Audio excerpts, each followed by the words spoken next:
Espiritismo sem mistério. Olá, estamos iniciando o programa Espiritismo Sem Mistério, estudando o Livro dos Espíritos. E como eu sempre digo, é tão bom estarmos aqui reunidos, estudando esta bela obra, dando continuidade a todas essas questões, a essas perguntas e respostas, com tantas informações positivas, tantas coisas boas para aprendermos. Então, se você nunca assistiu nada no canal, dê uma olhada nos programas anteriores. Nós temos o Livro dos Espíritos sendo lido, comentado desde a introdução. E hoje, como eu disse, estaremos dando continuidade. Nós estamos falando sobre as leis morais, sobre a lei de conservação, e você está convidado a continuar conosco, a pegar o seu livro, o seu caderno, fazer as suas anotações, porque tudo isso é importante. Quando nós anotamos, nós escrevemos, nós gravamos mais o conteúdo. E mesmo assim você fica com um registro no seu livro. Quando você precisar voltar ao assunto, você tem tudo registrado com as suas marcações pessoais, com os seus comentários, aqueles comentários que você acha que são mais interessantes. Você coloca ali no rodapé, na lateral do livro, ou num post-it, alguma coisa assim, e tudo isso nos ajuda. Nós sempre temos essa possibilidade de rememorar, de lembrar o assunto com facilidade. Muito bem, vamos lá então, pegue seu livro e seu caderno. Eu sou Solange Sauan Godoy, junto com o nosso querido André Luiz Ruiz. Como vai, André? Olá, Solange. Olá, queridas irmãs, queridos amigos. Retomamos a sequência das perguntas do Livro dos Espíritos depois de termos feito algumas breves interrupções para tratarmos da questão do sono, dos sonhos, como nos prepararmos para encontrar com os entes queridos, quando falamos disso no final do ano passado. E agora vamos continuar aquele tema que estávamos tratando antes e que vai dar sequência a esta obra tão importante que é a do Livro dos Espíritos, a Lei de Conservação. Estamos nos aproximando já do final dessa lei. E é interessante também, nós estamos na questão 720. Puxa vida, hein? Olha, 720. O livro tem 1019, estamos muito próximos já, mais do fim do que do começo, e todos os programas anteriores estão disponibilizados para você, seja no nosso canal da TV Alvorada Espírita, seja também no canal da TV Mundo Maior, que vai fazendo a postagem em seus diversos locais de publicação, para você poder acompanhar conosco, ok? Então, para darmos início, como nós costumamos fazer, nós vamos ao nosso primeiro slide de hoje, um slide que recupera a lembrança deste tema da conservação. Veja aí na tela. Muito bem, então, estamos vendo o instinto de conservação, estamos vendo ao centro a mãe cuidando do bebezinho gorila, estamos vendo a lei de conservação através da proteção da natureza, com aquela mão que segura, que sustenta a árvore. Estamos vendo toda a preservação do meio ambiente através das outras mãos que cuidam das árvores, das águas. E, por outro lado, nós temos, então, tudo aquilo que não faz parte da natureza, tudo aquilo que o homem criou, que se nós colocarmos em pilhas e pilhas, nós vamos ter pilhas imensas de entulhos e de coisas que não fazem parte da natureza, que muitas vezes fazem parte da criação humana, mas que ao mesmo tempo, muitas delas fazem parte daquilo que é supérfluo.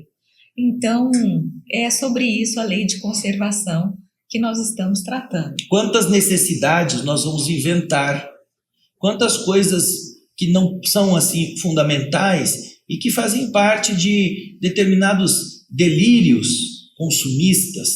Então, aquelas duas pilhas que você viu ali representam excessos daquilo que não é necessário e que vão tornar-se lixo. Hoje, um dos grandes problemas da humanidade é justamente o plástico, o microplástico, que vai entupindo as nossas praias, os nossos mares, os rios, mas mais ainda os oceanos, para onde tudo é levado, e depois aquilo que o homem vai incorporando também aos diversos alimentos, aos diversos processos de fabricação, porque usando a água contaminada, esse microplástico que é invisível também vai fazendo parte de diversos componentes da nossa alimentação e vão sendo incorporados ao nosso corpo. Então você vai vendo que há muitas coisas que acabam, a princípio, sendo úteis e depois tornando-se um flagelo, uma coisa ruim para a nossa sobrevivência. Então, depois de nós termos visto o ambiente geral, nós vamos dar início ao estudo da questão 720, que está no slide número 2 da nossa sequência de hoje. Vamos lá? Vamos lá. As privações voluntárias, em vista de uma expiação igualmente voluntária, têm algum mérito aos olhos de Deus? Essa pergunta, no nosso último programa ligado à questão da lei de conservação, nós deixamos em aberto, porque com ela nós procuramos fazer você pensar. Pessoas que se privam de maneira voluntária, querendo sofrer por causa dessa privação, querendo infligir a si mesmo um sofrimento purificador. Kardec conhece essa prática humana que é ancestral, essa prática que faz muito tempo que algumas pessoas, inclusive religiosos, etc., praticam como uma maceração física. Então, para ter essa ação de expiar com dor física, privações voluntárias, aquelas que não foi a natureza que promoveu, foi o próprio indivíduo que foi atrás, isto tem algum mérito aos olhos de Deus?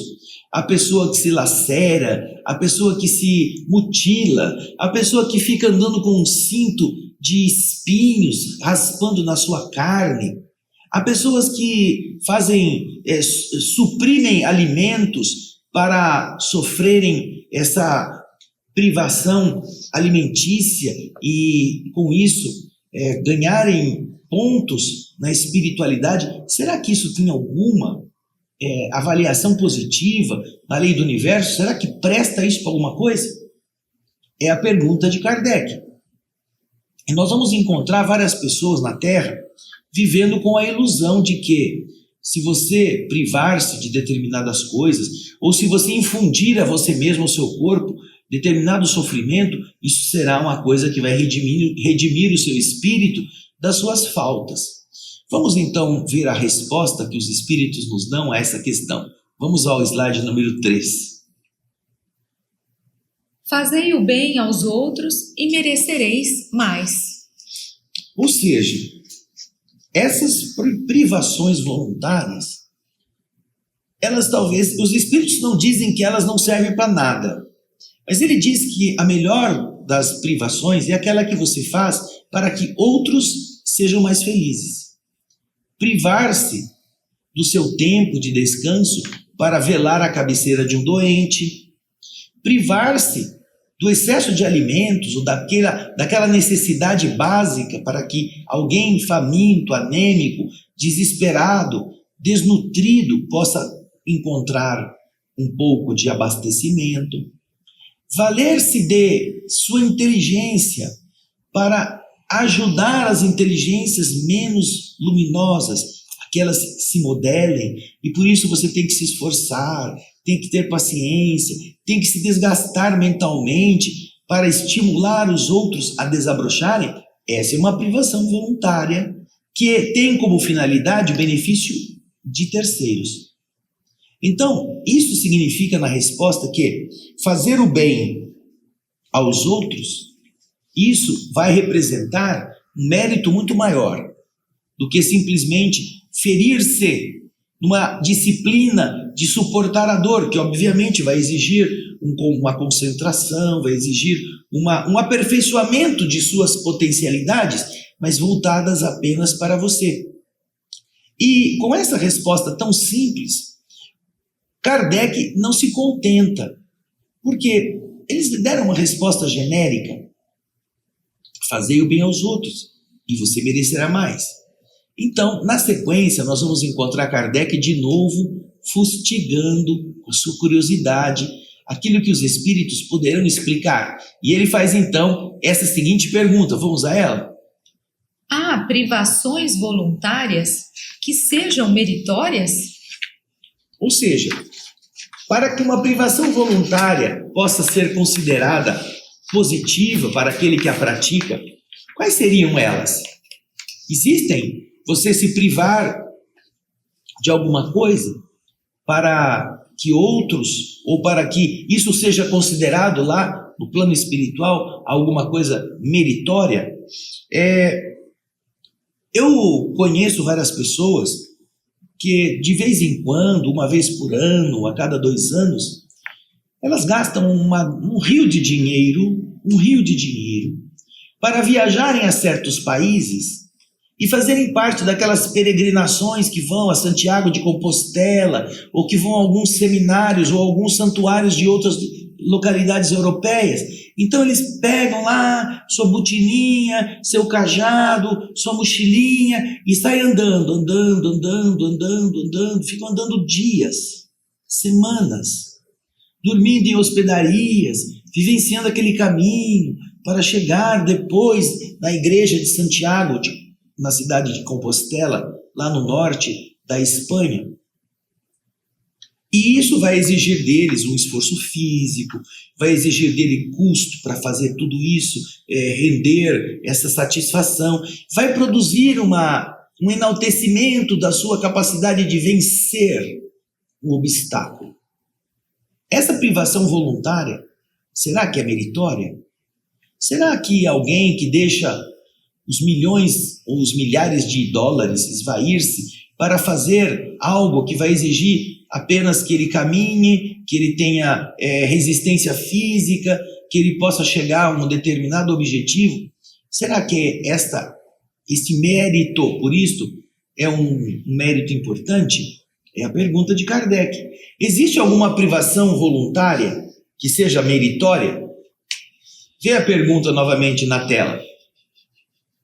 Há privações voluntárias que sejam meritórias, ou seja, que aqueles que se privam possam encontrar nessa privação algum mérito por estarem fazendo isso? É a pergunta. Quer comentar alguma coisa da pergunta, Solange? Não, tá bem clara a questão, né? As questões da privação voluntária, Kardec quer saber se realmente tem algum mérito nisso. Esse exemplo que você deu é bem interessante, mas eu não quero me adiantar, porque senão eu vou responder a questão. Então vamos para a resposta, né? Vamos lá, vamos ver a resposta? Vamos lá. Sim. A privação dos prazeres inúteis, porque ela desliga o homem da matéria e eleva sua alma. O que é meritório é resistir à tentação que solicita aos excessos ou ao gozo das coisas inúteis e tirar do seu necessário para dar àqueles que não têm bastante. Se a privação não é mais o que um vão simulacro, ela é uma zombaria. Olha só aqui, resposta. É alguma coisa muito clara. Pode deixar na tela. Existem privações voluntárias que sejam meritórias? Sim, existem. Quais são? Quando você se priva de prazeres inúteis. Prazeres que não vão ser nada construtivos. Beber, fumar, comer coisas que não são saudáveis para o seu organismo. Ou até comer em excesso. Falando do que diz respeito a essa necessidade que o corpo não tem. Então, primeira privação meritória é aquela que você faz para livrar-se de coisas que são inúteis. Deixa na tela ainda a pergunta.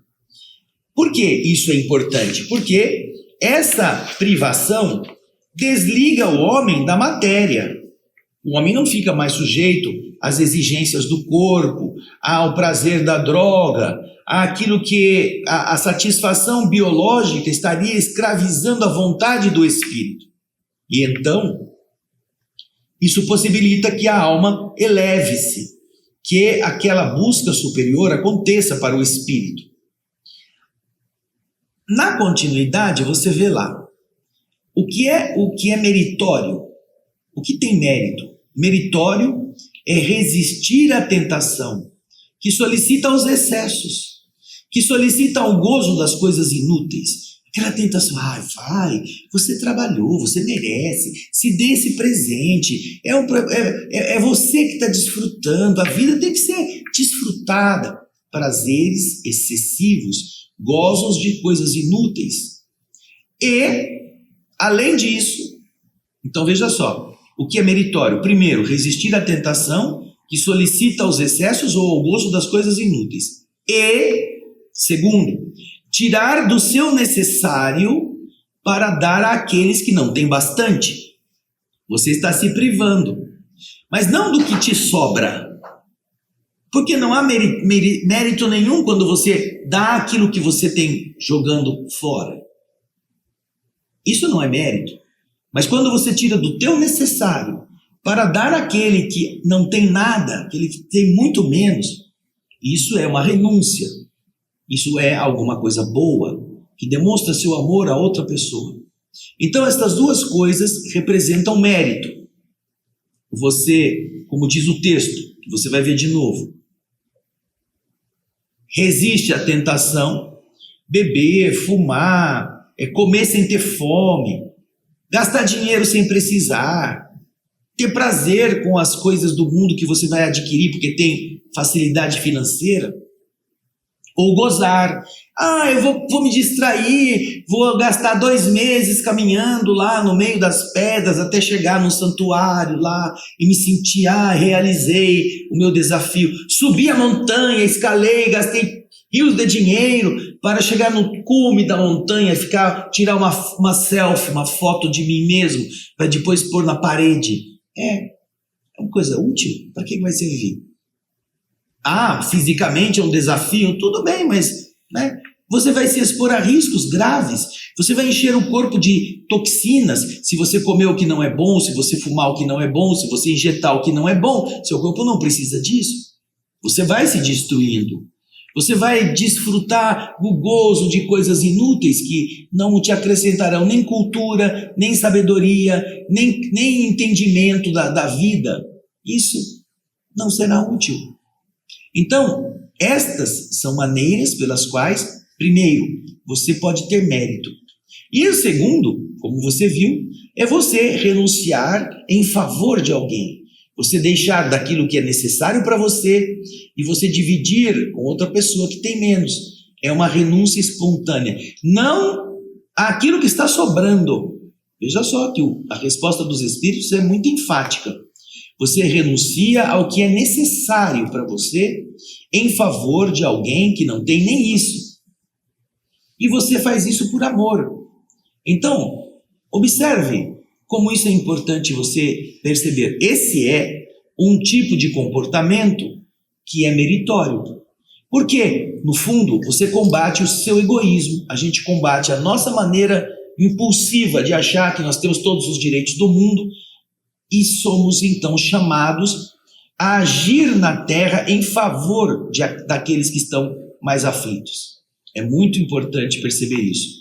Por isso que o mérito, o merecimento está não na quantidade de coisas que a gente faz, que a gente dá, não na beleza e no conhecimento alheio daquilo que fizemos, não na importância político-social daquele ato, não. Está na renúncia. E olha, há uma parte do Livro dos Espíritos, que nós vamos chegar mais para frente um pouquinho, que fala das virtudes e dos vícios. Lá na perfeição moral, nós vamos encontrar, pergunta 893, 170 perguntas para frente. Qual é a mais meritória de todas as virtudes? Perguntou Kardec. E os Espíritos respondem: a mais meritória é aquela que está fundada sobre a mais desinteressada caridade. Todas as virtudes têm seu mérito, porque todas são sinais de progresso. Existe virtude toda vez que há uma resistência voluntária ao arrastamento das más tendências, das más paixões.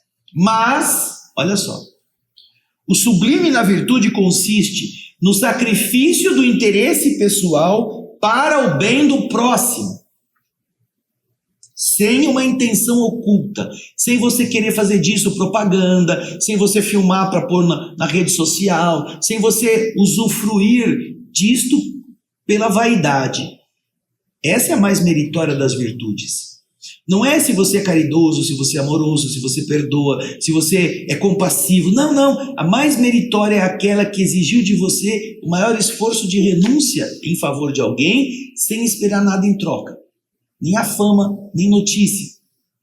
Ah, que bonito, porque isso está perfeitamente coerente com a resposta dessa questão das privações voluntárias, para elas terem mérito. Qual é o merecimento?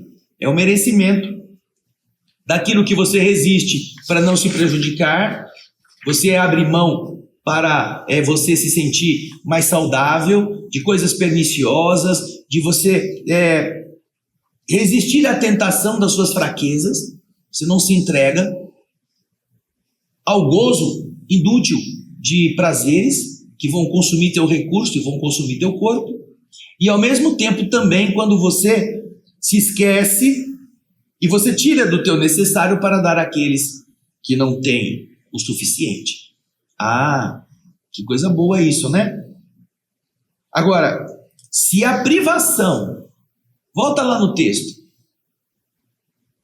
olha lá o que está escrito, ó. Se a privação não é mais do que um vão simulacro, se ela é um fingimento, se ela é apenas um teatro, na verdade ela não é uma privação, ela é uma zombaria, né? É uma coisa que vai acabar denunciando o próprio interessado como uma pessoa palhaça, como uma pessoa fajuta, ok? Bem, e aqui eu queria só fazer uma parte, André, porque como que a gente coloca isso no nosso dia a dia, não é? Nas nossas atitudes, porque essa prática, essa privação, muitas vezes, né, dos nossos prazeres, tudo isso nós estamos vendo que existe uma finalidade, ou seja, a finalidade é positiva quando nós fazemos isso a benefício de alguém. Então a gente pode parar para pensar, será que eu estou me privando de alguma coisa que para mim seria útil e importante para, através dessa privação, beneficiar alguém? Quando muitas vezes, um exemplo, você que tem a possibilidade de descansar à noite, quando você volta do seu trabalho, você vai descansar, e ao invés de você descansar, você vai visitar um doente no hospital. Ou no seu fim de semana, quando você tem a possibilidade de estar com seus familiares, você vai exercer alguma outra atividade, vai ajudar uma pessoa que está numa condição triste, difícil, ou você vai escutar alguém, vai conversar com alguém orientando essa pessoa. São todas, então, tarefas que nós podemos, atividades que nós podemos realizar e que vão acabar, no final, beneficiando a nós mesmos, mas que nós devemos fazer sem nenhuma intenção oculta, fazer de coração. E isso nós realizamos através de uma certa prática, quando nós estamos atentos às nossas atitudes e quando nós buscamos realmente fazer com que isso faça parte da nossa vida. E isso tudo por quê? Porque nós já vimos, os Espíritos estão nos dizendo, isso faz com que nossas almas se elevem, faz com que nós nos sintamos mais desapegados das questões materiais. Então, todas as vezes que nós nos privamos de coisas que são muitas vezes inúteis, não são tão necessárias assim, mas que nós nos privamos disso para beneficiar alguém, nós vamos ver que no fundo nós mesmos é que acabamos sendo beneficiados. Sabe, Solange, existe um modismo que nós devemos estar atentos, porque de uns tempos para cá, já há alguns anos, existem movimentos de ajuda à África, em que as pessoas vão lá, tiram foto, e levam roupa, e levam sapato, e levam sandália, e levam um monte de coisinhas. E, na verdade, não vão viver lá, não vão estar lá. Elas vão lá, tiram fotografia, postam na rede social. Eu conheço pessoas que são abastadas e que eu fui para a África, e depois chegam nos seus ambientes luxuosos, os seus amigos ricos e contam, como foi lindo ver os miseráveis, eu entreguei bonequinhas, sapatinhos, fiz a minha parte. Será que fez mesmo? Será que é isso? Será que está se doando ou é um vão simulacro, é um teatro? Né? É um modismo que envolve o quê? Turismo, envolve gastos com viagens, com algumas coisas que vão se levar para eles, mas vai tirá-los realmente desse estado? Essas pessoas que vão nessas organizações, nessas ONGs, cheias de marketing, cheias de propaganda, elas estão dispostas a mudar para a África, a se doar lá, a viver com eles? Algumas vão. Existem pessoas beneméritas que renunciaram à sua vida de conforto e luxo para ir viver lá junto com eles e ajudá-los. Mas essas pessoas que vão 15 minutos para a África, gastam uns tubos de dinheiro para viajar, ficar lá, depois voltar, que às vezes nem passam por privações do que é comer a comida que eles comem, elas estão fazendo o quê? Se privando de alguma coisa? Então, não estamos questionando se são desonestos ou não, mas estamos dizendo, para que isto? Por que você quer fazer isto? É para ajudar mesmo? Ou é para você se sentir importante, fazendo alguma coisa para o próximo? Por que você não faz isso na cidade em que você vive? Por que você não visita a favela? O cara não visita a favela na cara dele e vai para a África. Ele não vai frequentar o beco sujo do esgoto a céu aberto e quer ir na África. Porque aí vai estar dentro de um contexto de uma propaganda, onde ele vai depois poder se exibir. Então esse teatro é uma zombaria, que é o que a resposta está dizendo. Se a privação é mais do que um vão simulacro, se ele não está se privando de nada, essa não é uma privação, é uma zombaria. Tá bem? Agora nós vamos para a questão seguinte. Uma pergunta que Kardec faz muito interessante dentro desse tema, do que nós estamos comentando aqui. Vamos lá ao slide número 6. A vida de mortificação ascética foi praticada em toda a antiguidade e entre diferentes povos.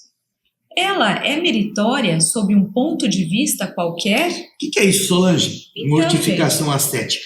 Mortificação ascética significa, como eles estão dizendo aí, uma prática religiosa antiga. E ela consiste em você realizar um sacrifício físico, como uma forma de punição.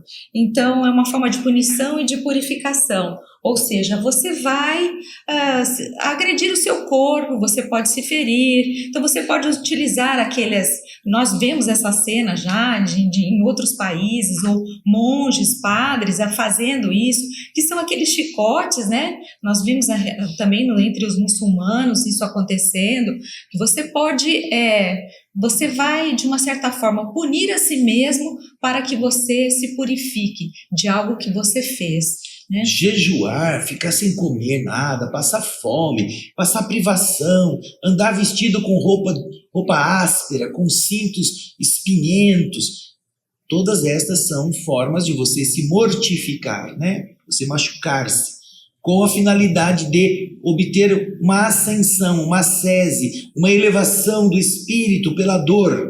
Então, Kardec quer saber, isso sempre foi praticado pelos faquires, pelas pessoas ligadas a uma religiosidade qualquer ao longo da antiguidade e de diferentes formas. Então ele quer perguntar, tem algum mérito fazer isso sob algum ponto de vista? Olha lá, essa mortificação ascética que foi praticada em toda a antiguidade, em diferentes povos, ela é meritória sob um ponto de vista qualquer? Tem alguma coisa que dê para tirar disso algum mérito? Vamos ver a resposta. Pergunte a quem ela serve e terá a resposta. Se não serve senão àquele que a pratica e o impede de fazer o bem, é do egoísmo, qualquer que seja o pretexto com o qual se disfarce. Privar-se e trabalhar para os outros é a verdadeira mortificação, segundo a caridade cristã. Portanto, dentro da visão dos espíritos, nós não estamos aqui condenando as pessoas que fazem estas coisas, que gostam de se mutilar, que gostam de fazer o sofrimento parecer um processo de purificação. Porém, para quem que está servindo? É a resposta. Qual é a utilidade prática daquilo? Se só serve à própria pessoa, e impede ele de fazer o bem, é uma prática egoística, sob qualquer desculpa em que ela se apresente. Não, é que eu vou caminhar por 60 dias a pé para eu desafiar o meu corpo, eu quero vencer a minha fragilidade, eu fiz uma promessa que eu chegando lá eu vou conseguir sarar e não sei o quê. É o quê? Serve a quem? A própria pessoa. Por que ela não pega esse dinheiro que ela vai gastar nessa jornada de 2 meses em outro país, gastando centenas e milhares de dólares ou de euros, e ela não atua na comunidade em que ela vive, ela não atua junto daqueles, ela não vai caminhar na favela, nos lugares malsãos, ela não vai transformar uma comunidade que não tem escolinha, que não tem nada, que não tem recurso, ela não vai investir esse dinheiro em uma situação de melhorar creches, asilos, em dar uma infraestrutura para uma determinada região que está sofrendo pela falta de higiene. Não, ela quer passear e fazer alguma coisa que é da moda, vou fazer uma peregrinação. E obviamente todo mundo tem que saber da sua peregrinação. Ninguém faz uma peregrinação sem depois postar as imagens, sem depois postar na rede social que ela foi, ela conseguiu. Peregrinei lá no alto da montanha, subi a montanha para esquiar lá de cima. Ora, para quê? Para você, para se sentir orgulhoso. No fundo, os espíritos fazem a gente pensar: a quem está servindo esse esforço? É a você apenas? Então é o egoísmo. Porém, se você estiver se privando, como diz o texto, põe na tela, por favor.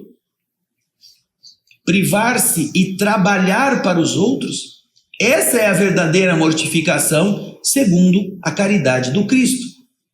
Ama o próximo como a você mesmo. Faça para o outro o que você gostaria de que ele fizesse para você.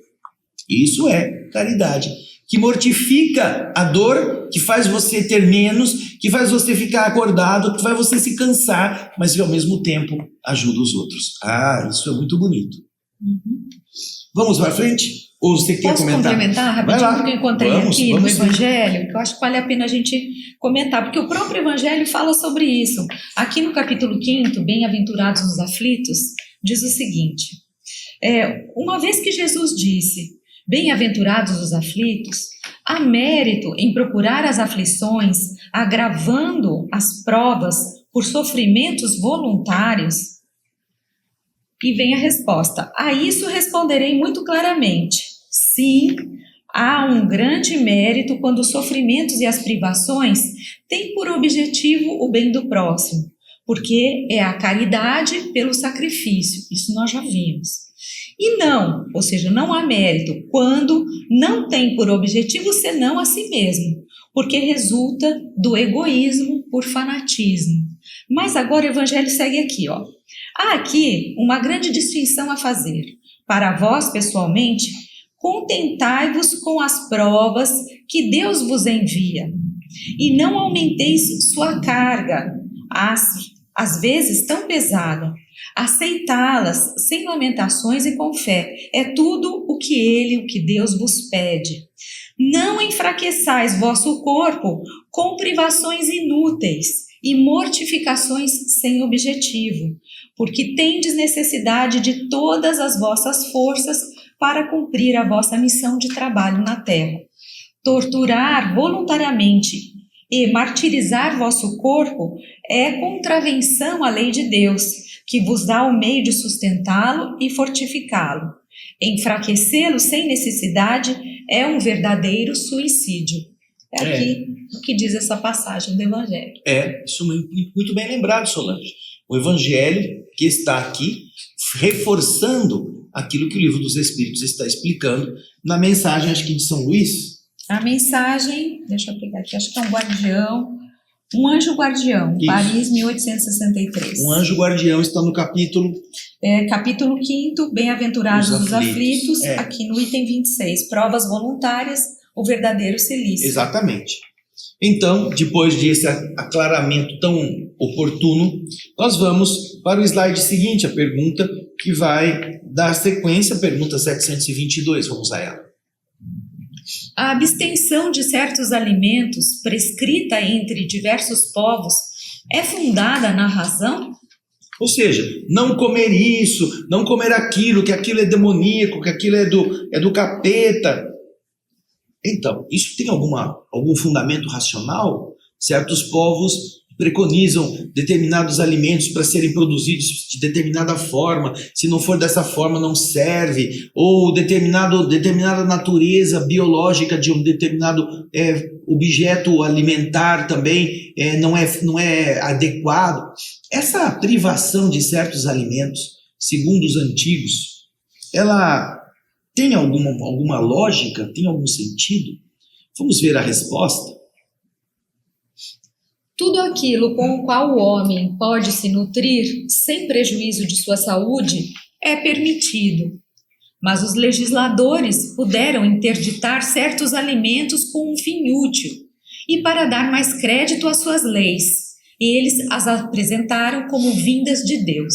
Nós vamos encontrar isso muito na época dos hebreus que saíam do Egito, que tinham que andar pelo deserto e que eventualmente tiveram uma proibição de comer carne de porco, porque o porco seria um animal maligno ou alguma coisa que não seja impuro. Um animal impuro. E, naturalmente, atribuíram essa proibição a uma lei divina. Mas nós sabemos que, na verdade, muitas vezes é em função do tipo de ambiente para onde as pessoas estavam indo, um ambiente cáustico, quente, um ambiente muito difícil, que as pessoas teriam que caminhar ao sol por longos tempos, por longos períodos, e obviamente uma carne gordurosa, uma carne mais pesada, estaria produzindo uma reação orgânica nefasta para os indivíduos que se alimentassem dela com mais intensidade, porque a gordura seria uma capa que guardaria calor para o corpo daqueles peregrinos. Então, naturalmente, isso prejudicaria a saúde daquele grupo que estava voltando, precisando passar, como nós vimos na história, tantas décadas andando no deserto a esmo, né? Então, você vê, tudo que o homem pode comer que não seja nocivo, prejudicial para a sua saúde, é permitido. Ele pode fazer o uso de todas estas coisas. Ele pode utilizar-se dos itens, dos bens que realmente fazem ele ser abastecido dessas coisas que garantam saúde. Então ele pode, é permitido. Porém, em alguns casos, houve uma certa inserção de conceitos religiosos para impedir que eles utilizassem certos alimentos com um fim útil, tá? Com alguma coisa que fosse positiva para que eles não se prejudicassem. Eu me lembro, minha mãe, quando eu era garotinho...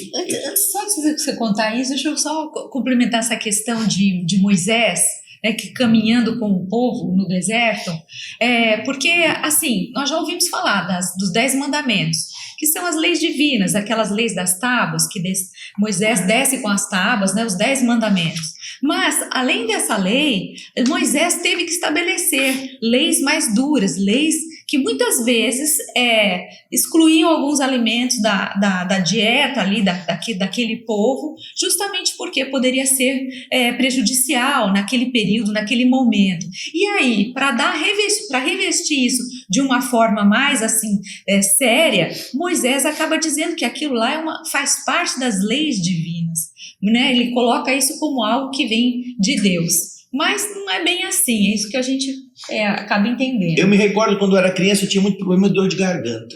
Eu passava perto da geladeira, minha garganta já inflamava, eu tinha que tomar antibiótico. E aí minha mãe, então, sabendo que eu gostava de mexer com gelo, aquele gelo que fica penduradinho no teto do congelador, que você passa a mão assim, ele cai na sua mãozinha, e ela falava para mim, não pode pegar esse gelo, que esse gelo é de barata. Era minha mãe. Minha mãe era o quê? Era a voz de Deus no meu caminho, né? Eu acreditava cegamente, então eu falei, credo, eu não posso pegar esse gelo, que esse gelo é de barata. Ela falava isso para mim. Então eu não chupava aquele gelo, porque é um gelo nojento. Aí quando eu fui passando o tempo, né? Quando eu tive uns 12, 13 anos, eu comecei a pensar, Mas eu abri a geladeira, nunca vi uma barata lá dentro, menos ainda no congelador. Seria então de ter um monte de barata, tudo congelada. Aí eu falei, minha mãe, a senhora falava que esse gelo era gelo de barata, mas nunca encontrei uma barata lá dentro?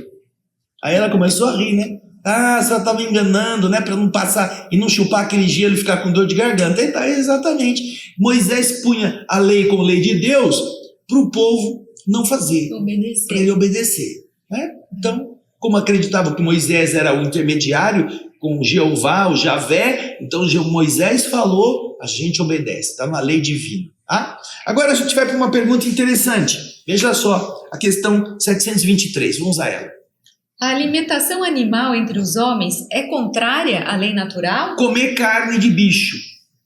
Nossa, agora eu sou vegano, eu sou vegetariano, eu não como mais carne, porque agora eu evoluí. Será que isso é assim? Será que essas pessoas estão realmente evoluídas só porque pararam de comer carne animal? Os espíritos vão responder essa questão. Veja só que interessante a resposta que dão aí no slide 11. Na sua constituição física, a carne nutre a carne, e de outra maneira o homem enfraquece. A lei de conservação dá ao homem um dever de entreter suas forças e sua saúde para cumprir a lei do trabalho. Ele deve, pois, alimentar-se segundo o exige a sua organização. Obviamente, essa postura é muito clara a respeito de que não há pecado nenhum em você comer a carne dos animais que estão sendo criados, estão sendo abatidos para isto. Essa questão de você se abster da carne é uma escolha sua, pessoal. Ela não representa um mérito espiritual seu. Ela não representa uma evolução do seu espírito. Porque, de verdade, quem come carne, não é porque come carne que se torna um indivíduo mau. Enquanto que quem não come carne não significa que agora é bom, é um santo. Então é importante que nós aprendamos a ter coerência. Os espíritos dizem que na nossa constituição atual, a carne nutre a carne. E nós precisamos dela para que a nossa constituição orgânica não enfraqueça. Porque nós temos que cumprir a lei do trabalho. É uma obrigação nossa. Então, respeitamos os que não comem carne, os que comem determinados vegetais, os que não comem nada que tenha sido de origem animal. Porém, os espíritos dizem que não há nem mérito, nem demérito para aqueles que comem carne. Não há mérito nem para os que comem, ou demérito para os que comem, nem há mérito para os que não comem. A virtude não está em você comer bife ou você comer alface. A virtude está em você ser bom. Não como bife para dar para o faminto. Isso é virtude. Não como o alface para que alguém possa se abastecer de salada. Isso também é meritório. Mas você não é melhor do que o outro só porque come vegetal. E o outro não é pior que você só porque ele come um bife ou uma coxinha de frango. Tá bom? E depois nós temos a última pergunta de hoje, que é a pergunta 724 que nós vamos ver aí. A abstenção de alimento animal ou outro como expiação é meritória? Você expiar, eu não como mais carne, porque agora eu quero entregar a minha dieta a Deus, porque eu estou me privando. Tem mérito nisso? Veja a resposta de novo dos espíritos, olha lá. Sim, se priva pelos outros. Mas Deus não pode ver uma mortificação quando não há nela privação séria e útil. Por isso, dissemos que aqueles que se privam só na aparência são hipócritas. Então, se você quer privar-se, você não come carne, mas alguém está comendo a carne que você ia comer, você deu para alguém? Não, é que eu não como carne, porque agora eu não toco em nada que seja de animal. Então você não está privando nada, você está apenas disfarçando. Você está apenas querendo ser gostoso, ser bonzinho, ser o puro, né? Enquanto que de verdade isso é apenas hipocrisia, segundo aquela resposta dos espíritos. Não somos nós que estamos dizendo, nós estamos lendo aqui a resposta que os espíritos nos dão. É algo que a nossa constituição física precisa. E se nós nos privarmos pelos outros, sim, é meritória. Mas Deus não leva essa mortificação a sério, se ela não é séria nem útil. Por isso dissemos que aqueles que privam só na aparência são hipócritas, né? Mas nós vamos terminar isso no próximo programa. A gente vai continuar nas semanas seguintes tratando desse tema, não é, Solange? É isso mesmo, nós esperamos vocês. Não deixe de curtir, compartilhar, comentar, porque tudo isso é muito bacana e faz com que outras pessoas conheçam também o programa. Isso aí. Um grande abraço. Até o próximo Espiritismo Sem Mistério. Tchau, gente. Tchau, tchau.